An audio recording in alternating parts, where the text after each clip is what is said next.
Today is Tuesday, June 17th, 2025. This is Quick Start from CBN News. I'm Dan Andros. Iran's foreign minister says what it would take for them to stop attacking Israel. We'll have that top story and more on today's podcast, where we bring you news from a Christian perspective. Don't forget to subscribe and leave a rating if you haven't done that already. We greatly appreciate it.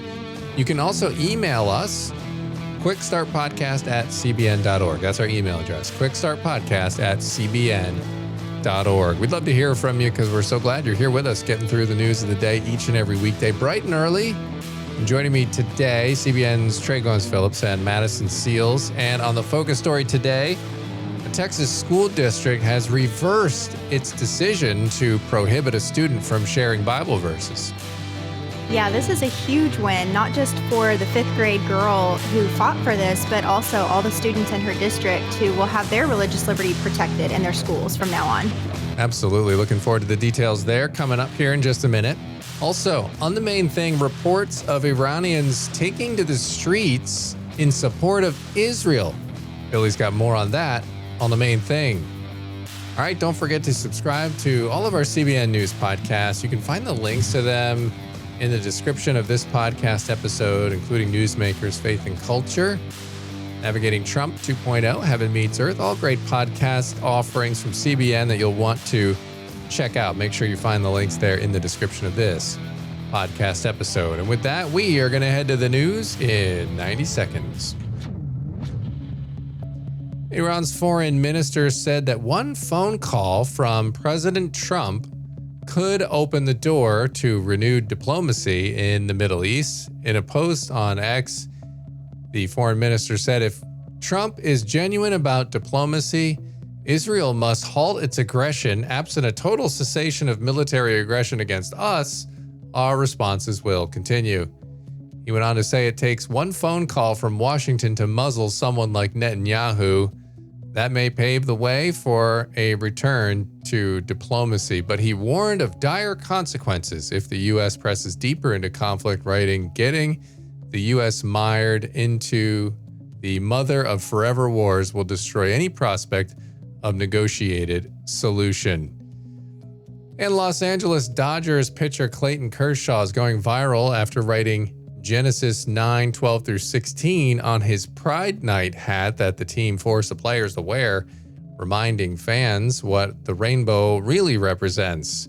The passage, of course, from Genesis recounts God's covenant with Noah, promising never again to flood the earth and setting the rainbow as a sign of that promise. Photos of Kershaw's hat lit up social media, with many applauding the three-time Cy Young winner for boldly standing by his Christian faith. Those are just some of today's top headlines. You can check out more stories over at cbnnews.com. So I want to hit both these stories really quickly. First, the Clayton Kershaw story, which I just wanted to get your guys' quick take anecdotally. Does it feel like, I know President Trump kind of mockingly suggested that Pride Month was canceled, but it really does feel muted this year, doesn't it? Or maybe my algorithms are just like, nope, he doesn't want any of that.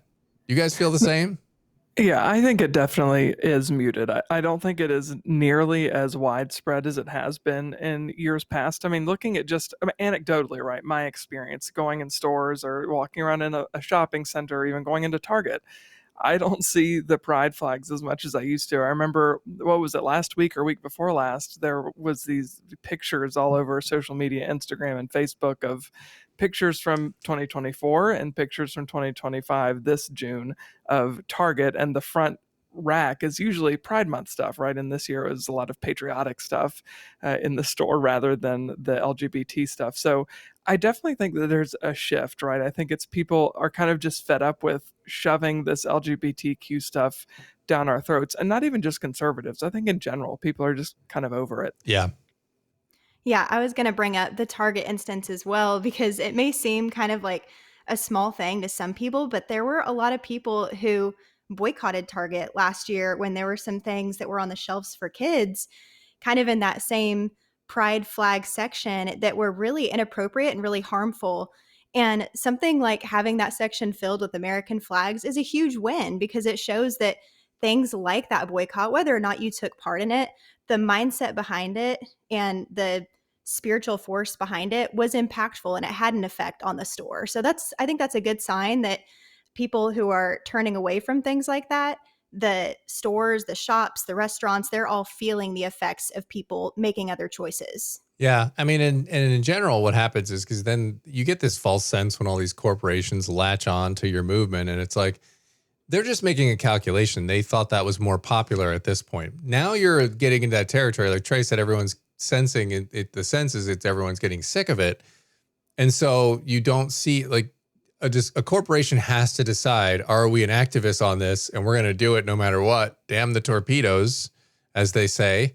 Or are we just going to kind of eject because it's just a political statement and we don't want to deal with that? So at first they thought maybe it was just kind of a, in their eyes, a feel-good thing. Obviously, we know that's not what it is. But so nevertheless, speaking for myself, glad that we're not seeing that as prominently in our faces this year around. But real quickly on this response to Iran and the foreign minister there saying that Israel has to stop their aggression and so on and so forth. And it's just, you'd think when you see the headline, okay, here's what they got to do. And then it's a demand like this, and it's just so absurd.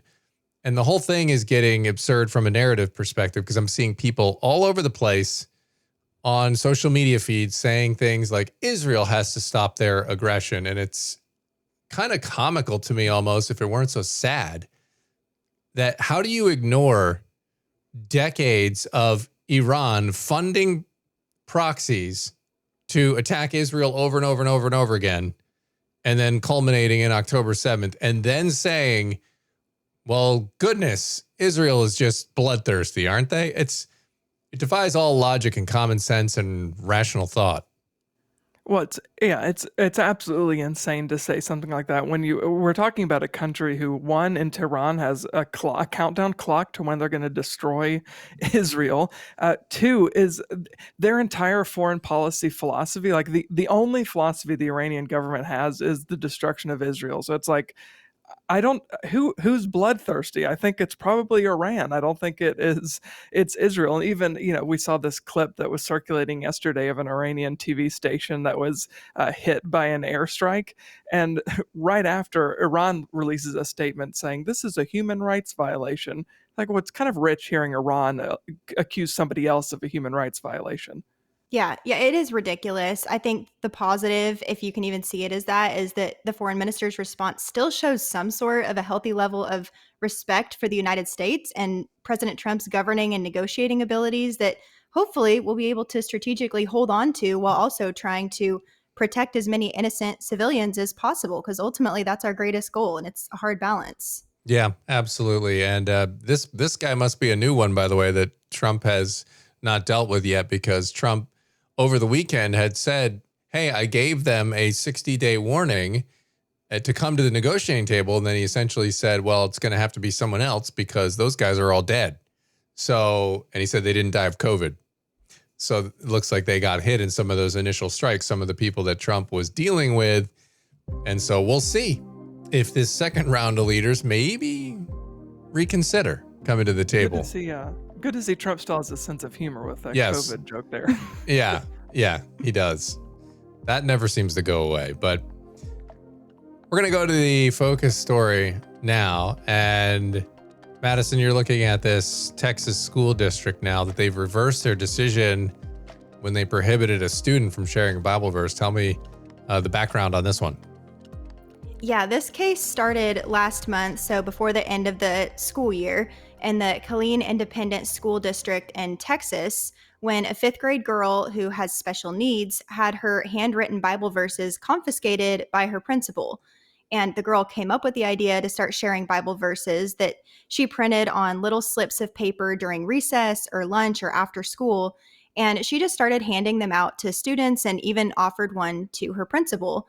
And she thought everything was okay since the principal accepted not just one verse, but asked for the whole stack of them, and apparently told her that she would personally share the verses with other people who might be having a bad day. But instead, we later found out the principal was actually confiscating the verses and refused to return them until the next day. But in the meantime, the principal told the student's mom that parents might be upset about students handing out Bible verses and said that she would need to consult with district officials. But what's weird is that the next day, the principal gave the verses back to the student, I guess while she was waiting to consult with these district officials. And so the student started handing them out again and offered one to her teacher, but her teacher allegedly scolded her and told her to stop. So the girl was obviously very upset, and her mom emailed the teacher requesting that the school respect the student's right to religious expression and respect her as a student in the least. And soon after that, the principal contacted the student's mother again after she talked to the district officials, who said that the school district policy prohibits all distribution of religious material on school property at any time. And just to note, by religious material in this case, we're talking about like fortune cookie sized pieces of paper with verses on them. Like she used Revelation 12:5 that says, "He who is seated on the throne said, I am making everything new." And Psalm 112:7 says, "They will have no fear of bad news. Their hearts are steadfast, trusting in the Lord." So that's the kind of quote unquote contraband that this little girl was handing out. Yeah, I'm sure that was the worst stuff that's ever been handed out at the school there, from kid to kid. But how did the girl's parents respond to this? I think the girl's mom did the right thing in talking to the principal and the teacher one-on-one first, basically reminding them of the student's constitutional right to share her faith during non-class time.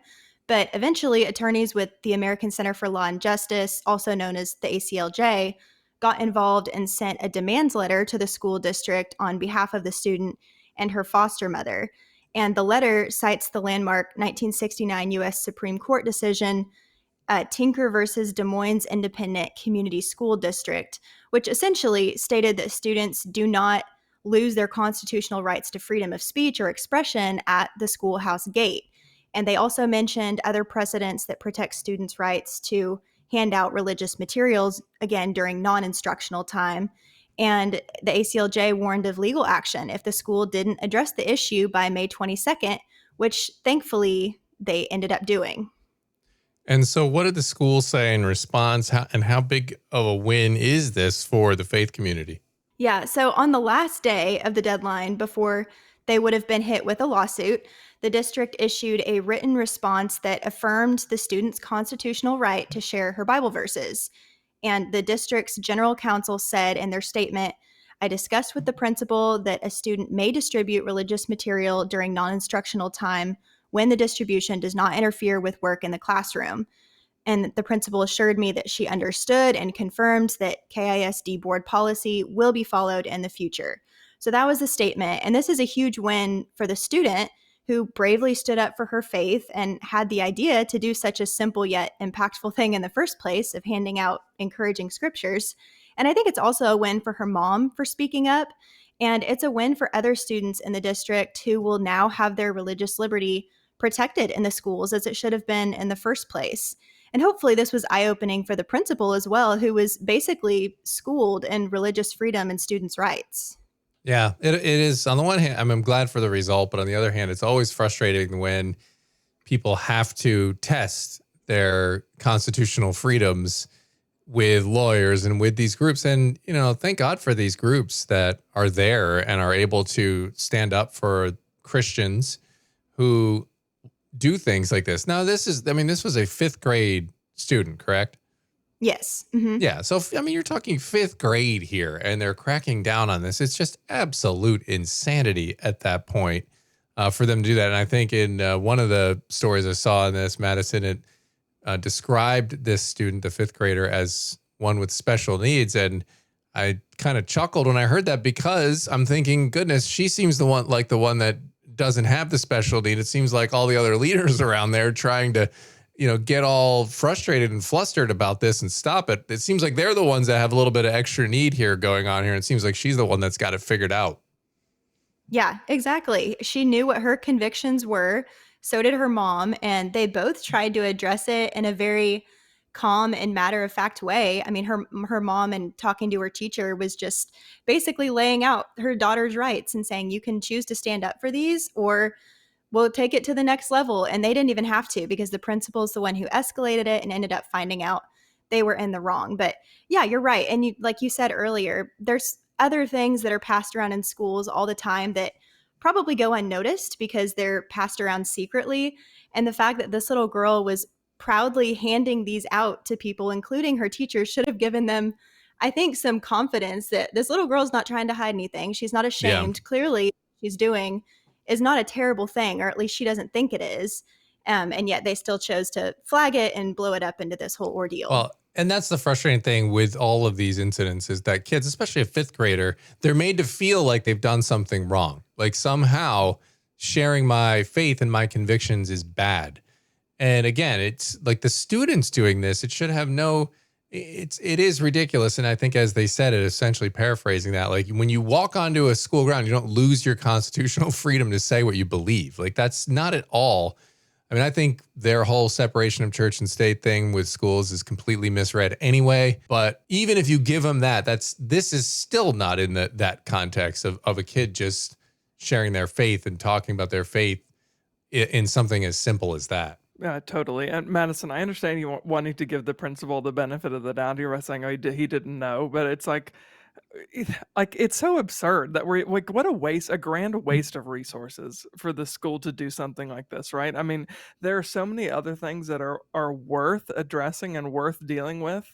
But a kid sharing a Bible verse on a little teeny slip of paper, that's in 5th grade, by the way, the kid is in 5th grade, like, wow, that big dangerous 5th grader sharing the Bible verses. Definitely let's dedicate some resources to this, but it's just like the principle, like even the timing of all the decisions and the reversals, like, oh, well, golly, I forgot we had a constitution. Better reverse that real quick. Yeah, we might be losing a few $1 million and I'll lose my job. So you know what? Our bad. It's like you should have thought of that the first time around. Madison, final thoughts on this one? Yeah, and that's a good point. I think part of the principal escalating it to the district was probably to put the decision on someone else. Probably not because the principal didn't understand or didn't know. They just didn't want to have to make the call.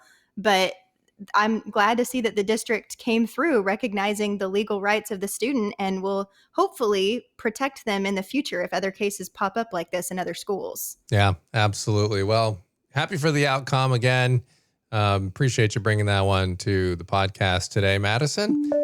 And that's going to lead us to the main thing here. As tensions continue to flare between Israel and Iran, reports of Iranians rejoicing have been going viral. Lana, the CEO of Transform Iran, joined Billy to explain what's going on here on today's main thing. Well, I so appreciate you joining me today. There is a lot happening right now in the Middle East, a lot of moving parts, but there are some interesting reports coming out. When you have a situation where there is a war brewing or a battle brewing between two different powers, the assumption is always that the people within those countries are going to oppose the other side. Now, I'm sure there's a lot of that happening between Israel and Iran right now, but there are reports that Iranians are actually happy or sort of exuberant to some degree over what is happening. Is that true, and what are you hearing? Yes, Billy, certainly the immediate reaction that we got from Iran was, for want of a better word, celebration. I mean, I've seen videos going viral on social media with young people throwing parties, literally as they watch the missiles coming down, people on their balconies doing shots in celebration. It's it's been surreal looking at that, thinking, wow, these are people under attack, and yet they welcome it. I've seen multiple messages of thanks, even personally to Netanyahu, thanking him for finally doing something about this brutal regime. Now we're a few days in, that's a little tempered by the immediate impact of war. Of course, people are living in it. And there are some real implications with food shortages, gas shortages. They've been warned to evacuate certain areas. They've been told there'll be no water or electricity. So there's definitely a price to be paid. But I think by and large, people are thinking it's probably worth paying it for what's hopefully coming next. Well, and that's the thing. I think for the West and for Americans in particular, if somebody were to attack us internally, the idea that we would be thankful for it in any way would seem very foreign. And for those who don't know, and we cover this a lot at CBN News, and we've had you on to talk about it, but what is the situation within Iran that would lead people to have thankfulness over somebody coming in to essentially attack their own country? Yes, it's a very intense situation in Iran that has led to this kind of unexpected response to being attacked. The people of Iran have been brutalized for decades now by this government, and a lot of people use the word traumatized, that there is so much trauma across the country that people are dealing with, from the implications of a controlling regime to the secondary implications of what people then do to each other when they're in such dire circumstances. So it's been tough on every level, from the freedom that we see them fighting for in the news with things like their headscarf and their voice, through to the everyday control and scrutiny that they live under. You know, their phone calls are monitored, their web activity is monitored. There's so many things that are outlawed. They're really choking under the hold of the government, and they have tried for freedom from under this regime and failed and paid a high price for it. So now the sentiment is maybe there's some more muscle behind it, with Israel really doing something about it. How does this escalation? We've seen a lot of escalation in rhetoric, and last year we saw obviously Iran try to exercise their military muscle against Israel a couple of times. But how does this current situation change the dynamics in the Middle East? This feels very different. It feels a lot more real, doesn't it, Billy? I It feel like there does. have been many years of lip service, many years of war by proxy. We had quite a change in circumstances last year when finally both Iran and Israel took very direct action that they hadn't. They'd only been talking about it for such a long time. And suddenly we were in uncharted territories when they're actually attacking each other on their own soil. And we wondered then if it would escalate. But the way they did it then was a lot more paced. You know, they both took a lot of time to leave a bit of a window between each activity. It felt like neither of them really wanted war, but they also wanted not to show a sign of weakness in response to the other. But this time it's been a lot more aggressive, a lot more back to back, and not really any kind of relenting on either side at the moment. It doesn't feel like it's going to let up anytime soon. So the rest of the Middle East is watching with nervousness, I would say, because people will get caught in the crossfire, and they're all cautious to see what will come of it. You know, one of the big things with regime change, we've seen this a lot in the Middle East, is you end up with a terrible regime that gets removed, and sometimes what comes next is actually worse. Now, this is a complicated situation because, you know, Iran, the regime, as you just described it, it's pretty horrendous as it currently stands.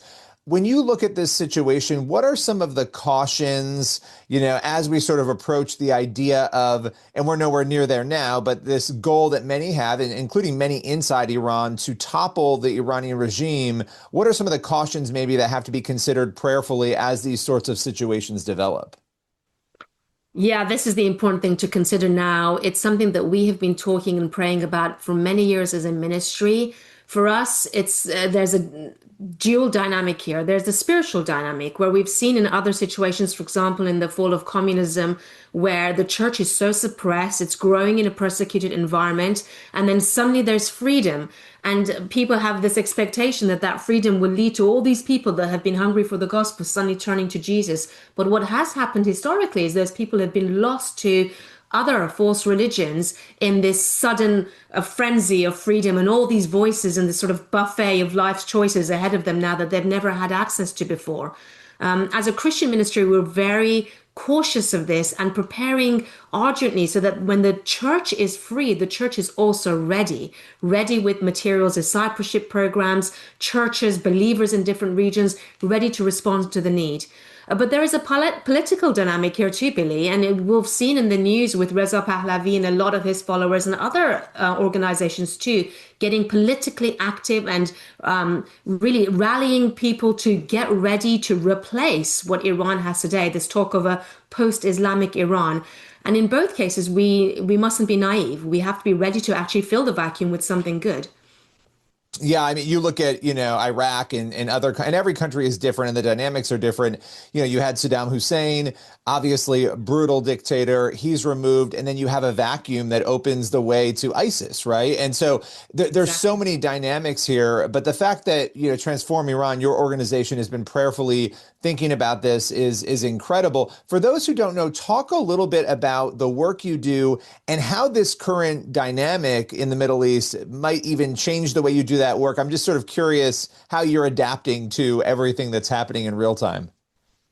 We have some things that we've been preparing for a while that we don't share publicly in readiness for a different political landscape in Iran. A lot of the things that we do now will simply increase in scale for when we are free to move around in the way that we want to be. There are some things that we have in place that we think will continue to support. So the key is the digital church here. We have a large digital church network. Millions of people connect to it, but probably 20 to 25,000 regularly every month are part of that network. We don't see that suddenly evaporating. Suddenly, when Iran is free and more people have access to the gospel or feel that they can freely respond, that's the time for the digital church network to connect everyone and create this national community. So a lot of our ministries will continue to work. They'll just be more free. But we do have people on the ground, Billy, who are getting ready to be more proactive in their witness, in the way they rally people to the gospel, people who will be lost and hurting and confused, dislocated. Those people need Jesus more than ever in that situation, and the church needs to be the loudest voice.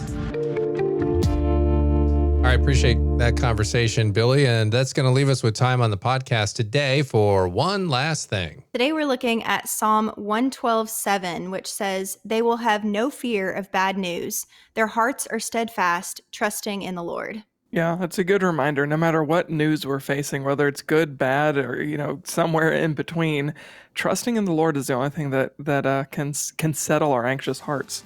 Yeah, absolutely. And in a situation like that, where this 5th grade student, and ironically, I think putting that verse in there, and clearly they had no fear of man in that situation. And I think that's where we need to place our trust as well. Good inspiration for today.